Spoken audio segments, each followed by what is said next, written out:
अल्लाहु अल्लाहु अल्लाहु। हज़रत उमर फारूक फरमाते हैं उनके इंतकाल को 3 दिन हुए थे। मैं मस्जिद नबवी में बैठा था, 2-3 छोटी छोटी बच्चियां आ गई, कहने लगी चाचा आप खलीफा बने हो। मैंने कहा पुत्र मैं बनाऊं, तो कहने लगी चलें। फिर असर के बाद अबू बकर सिद्दीक हमारे घर जाते थे। मैंने कहा पुत्र आपके घर क्या है? कहने लगी अब्बा फौत हो गए, भाई कोई नहीं। हमने ना बकरियां रखी हुई हैं, वो रोज असर के बाद आते थे, बकरियों का दूध धो के हमें दे जाते थे, कुछ पी लेती थी, कुछ बेच के गुजारा कर लेती। 3 दिन हो गए, मेरी माँ रोती है, बहनें रोती हैं, कौन आएगा? चाचा चलोगे? तो हज़रत उमर की तो दाढ़ी फट गई आंसू आंसू। चद्दर उठा के कंधे पे रखी, बेटियां आगे आगे, उमर पीछे पीछे। एक सहाबी रास्ते में मिले, उमर कहाँ जा रहे हो रोते हुए? उमर और रोए, कहने लगे यार क्या बताऊं, अबू बकर सिद्दीक रास्ता बड़ा मुश्किल कर गया मेरे लिए। उसके रास्तों पे चलना इतना कठिन है, इतना मुश्किल। भाई कुछ जरूरी है कि 2 लाख रुपए ही किसी को देंगे तो खिदमत होगी? तो किसी का आटा ही पिसवा दे, जा किसी को जाके शहर से दवाई ला के दे दे, कोई तो ड्यूटी करना। ये हमें हज़रत अबू बकर सिद्दीक ने सिखाया। तो कुछ नहीं कर सकता तो मस्जिद में झाड़ू तो देना। मेरे भाई कुछ तो आप इस महफिल का मेहमान खुसूसी कौन है? मैं तो आया हूँ, चला जाऊंगा।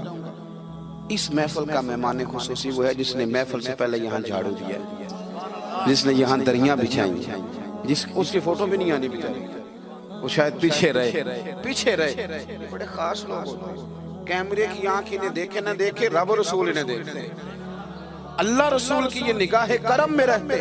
हजरत अबू बकर सिद्दीक रज़ी अल्लाह ताला अन्हु ने नेकी के खैर के अहदाफ तय किए, उस हदफ पर उन्होंने जिंदगी गुजारी। तीसरी बात, उन्होंने ना अपना माल खर्च किया इस्लाम के लिए। अपना कमाया हुआ माल खर्च करना खासा मुश्किल काम है, आसान नहीं होता। और अगर आपने जायज तरीके से मुशक्कत के साथ पैसा कमाया तो खासा मुश्किल लगता है उसको खर्च करना। हज़रत अबू बकर सिद्दीक रज़ी अल्लाह ताला अन्हु ने माल खर्च किया, और किस तरह खर्च किया कि जब जब हुजूर ने इशारा किया, जब जब इशारा किया, मस्जिद नबी बनने की बात आई तब भी खर्च किया, जिहाद की बात आई तब भी खर्च किया। हालात ऊपर नीचे होते रहते। जंग में हुजूर ने ऐलान किया तो हालात कुछ ज्यादा मौसर नहीं थे सिद्दीक अकबर के। तो हज़रत उमर कहते हैं उस दिन मैंने सोचा आज मैंने आगे गुजारा, तो मैं आधा माल ले आया घर से। कितना? ज़कात कितने फीसद है? बोल के बताएं, जवान क्यों नहीं बोलते? कितने फीसद?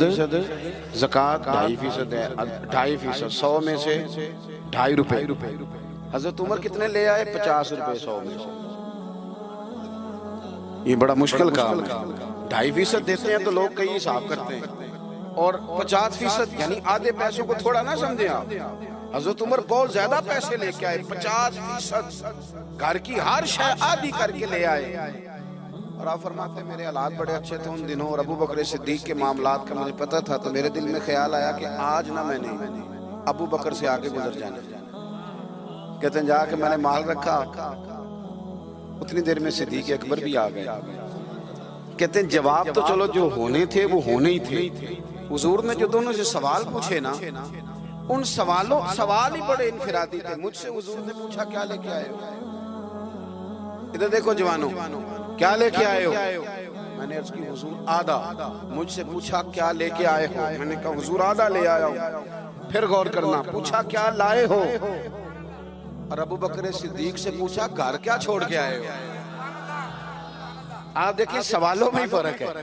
मुझसे पूछा जा रहा है क्या लाए हो, और उनसे पूछा क्या, और उनका जवाब भी बड़ा अनोखा है।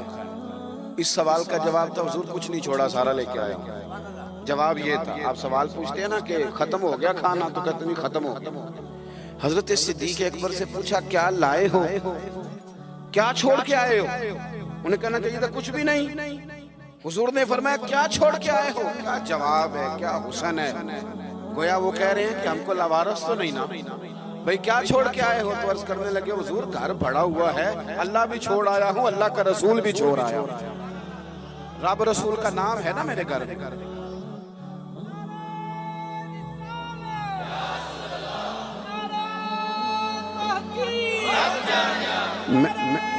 सुने सुने फरमाते मैं ना अल्लाह और उसके रसूल, ओ भाई हमारे घरों में सारा कुछ है आजकल, अल्लाह रसूल का नाम नहीं।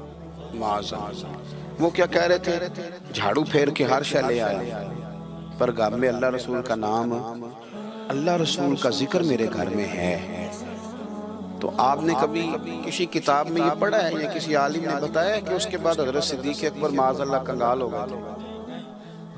वो तो फिर माला माल थे, उसके बाद भी कई दफा दिया।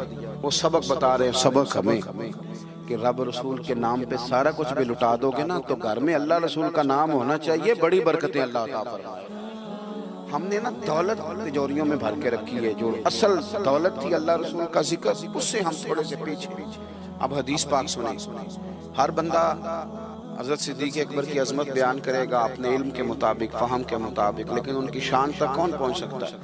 हज़रत अबू बकर सिद्दीक़ रज़ी अल्लाह तआला अन्हु की शान में बड़ी हदीसें हैं, लेकिन मैं इस हदीस पे आके ठहर जाता हूँ। तबीयत जम जाती है कि यार ये क्या मामला है। नबी पाक अलैहिस्सलाम ने फरमाया, लोगों मेरे पास जिसके भी पैसे आए हैं ना, मैंने अमानत समझ के खर्च किए, लेकिन जब अबू बकर सिद्दीक़ के पैसे आए मैंने अपने समझ के खर्च किए। अपने समझ, फिक्र कोई नहीं, जहां मर्जी लगा, अपने समझ के खर्चे। आखिरी बातें आपकी खिदमत में अर्ज कर रहा हूँ। एक तो पहले साहब से अर्ज किया कि सच सच ही होता है, हक वो हालात देख के नहीं बोलना, वो ज़मीर की आवाज़ सुन के बोलना। दूसरी बात, हदफ तय करें नेकी का, ये काम मैंने करने, आप हदफ तय करें, अल्लाह मदद करे। तीसरी बात मेरे अजीज, हज़रत अबू बकर सिद्दीक़ ने माल खर्च किया। माल जो है ना, नबी पाक अलैहिस्सलाम ने फरमाया, आला हज़रत ने फतावा रज़विया में हदीस लिखी है कि आखिरी दौर में दीन का काम भी दिरहम और दिनार से होगा, पैसों से काम होगा। आपको इदारे बनाने हैं, मसाजिद बनानी है, किताबें छपवानी है, तो किस तरह छपें? अपना माल हम, और हमने ये जिम्मा दे दिया अमीरों को कि अमीर खर्च करेंगे। हालांकि हमने वो हदीसें नहीं पढ़ी कि एक सहाबी किलो खजूरें लेके आ गए और मस्जिद नबी में माल का ढेर लगा हुआ था, तो हुजूर ने फरमाया, ये किलो खजूरें ना सारे माल के ऊपर बखेर दो, जितना सबको सवाब मिलेगा उतना इसे 1 किलो वाले को मिलेगा। तो हम ना वो ज़ौक़ नहीं पैदा कर पा रहे कि 10 रुपए की, अल्लाह रसूल की नजर में इखलास वाले 10 रुपए की बड़ी कदर।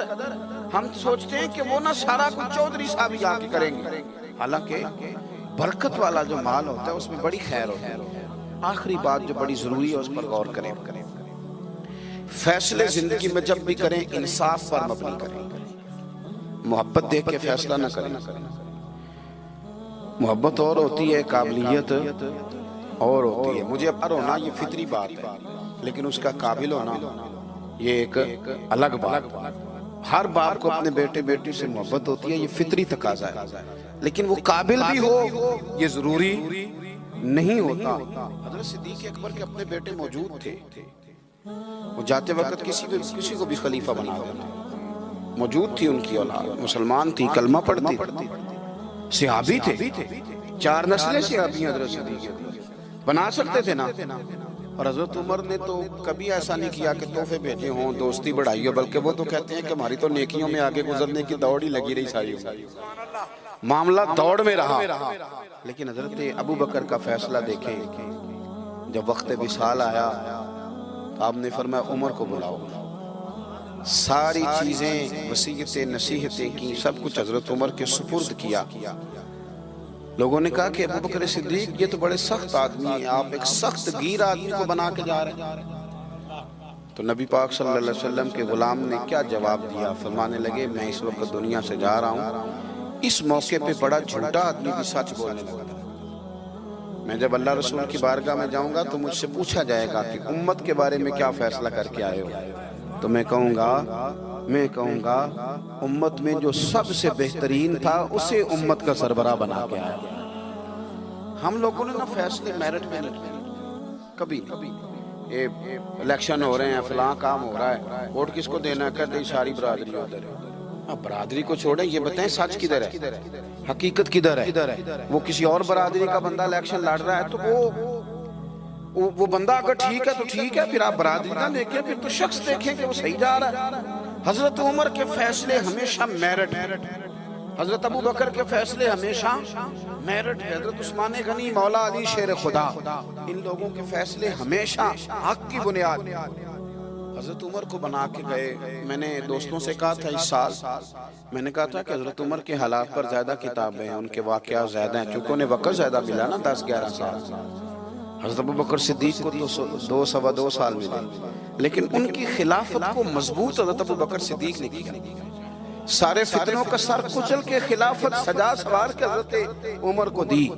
अब ये जो हजरत उमर ने इतनी फैला दी खिलाफत और इतना बड़ा काम कर दिया दीन के लिए कि 24 लाख मुरब्बा मील पे फैल गया सारा कुछ, तो हजरत सैयदा आयशा सिद्दीका रदियल्लाहु ताला अन्हा कहती मेरी गोद में सर था मदीने वाले हबीब का और आसमान पे सितारे नूर भरे चमक रहे थे। मैंने अर्ज की हुजूर आसमान के सितारों के बराबर भी किसी की नेकियां हैं। अब हजरत आयशा का अकीदा भी समझे, उन्हें पता है कि नबी करीम को पता है कि आसमान पे सितारे गिरे, और कोई उम्मती छुप के भी नेकी करे तो हजरत आयशा जानती हैं कि उस नेकी को भी मदीने वाले जानते हैं। कहा किसी की इतनी नेकियां भी हैं जितने आसमान पे सितारे हैं, तो हुजूर ने फरमाया है ना, है ना। हजरत आयशा बड़े तजस्सुस में थी, ख्याल था शायद मेरे वालिद का नाम ले। किसकी? तो हुजूर ने फरमाया फारूक आजम की। बेटियों का बाप से प्यार, तो कहती मैंने फौरन अर्ज की हुजूर मेरे वालिद का क्या हाल है, उनका भी तो आलम बताएं ना। तो नबी पाक ने फरमाया आयशा उमर की जिंदगी भर की नेकियां हों तो अबू बकर की एक नेकी का मुकाबला नहीं कर। अब बात को समझे कि कितना मजबूत है वो शख्स, कितना मजबूत है कि हजरत फारूक आजम रज़ियल्लाहु ताला अन्हु के खैर के कामों में भी दर्जा जनाब सिद्दीक अकबर का ज्यादा है। हदफ तय करें, मेहरबानी करें, जिंदगी को जाया ना करें। लम्हात बड़े जाया हो गए और साबित करने की भी कोशिश ना करें कि हम सही चल रहे हैं। आप चलते रहें, वक्त खुद ब खुद साबित कर देगा। वक्त साबित कर दिया करता है कि जनाब यूसुफ बेगुनाह भी हैं और सच्चे भी हैं, और वक्त साबित कर दिया करता है कि वो मिस्र के जेल खाने के नहीं, मिस्र के तख्त के वारिस हैं। तो आप काम करें, कोशिश करें, दीन के लिए आगे बढ़ें, आप लोगों की फलाह के लिए, वतन की फलाह के लिए। हजरत सिद्दीक अकबर रज़ियल्लाहु ताला अन्हु ने हमें कहा कि ढूंढ ढूंढ के नेकी करो, जो तुमसे मुमकिन हो सके वो खैर का काम करो। दुआ करता हूँ जो मैंने कहा है अल्लाह उसे कबूल फरमाए। आप लोग बैठे जी, किसने उठाया? तशरीफ रखिए। और जहाँ हम गुफ्तगू के दौरान भूल गए अल्लाह हमें माफ़ करे। महफिलें होती हैं नज़रियात की, सरकार के नाम की, शख्सियात की नहीं होती। ये महफिल मेरे नाम की नहीं, हज़रत सिद्दीक अकबर के नाम की। तो मैंने जैसे अर्ज़ किया कि मुसाफिर हैं। और अगर आपने अभी तक हमारा चैनल सब्सक्राइब नहीं किया तो फौरन सब्सक्राइब कीजिए, साथ ही बेल आइकॉन पर क्लिक करें ताकि मजीद आने वाली वीडियो है वो आपको वक्त पर मिले।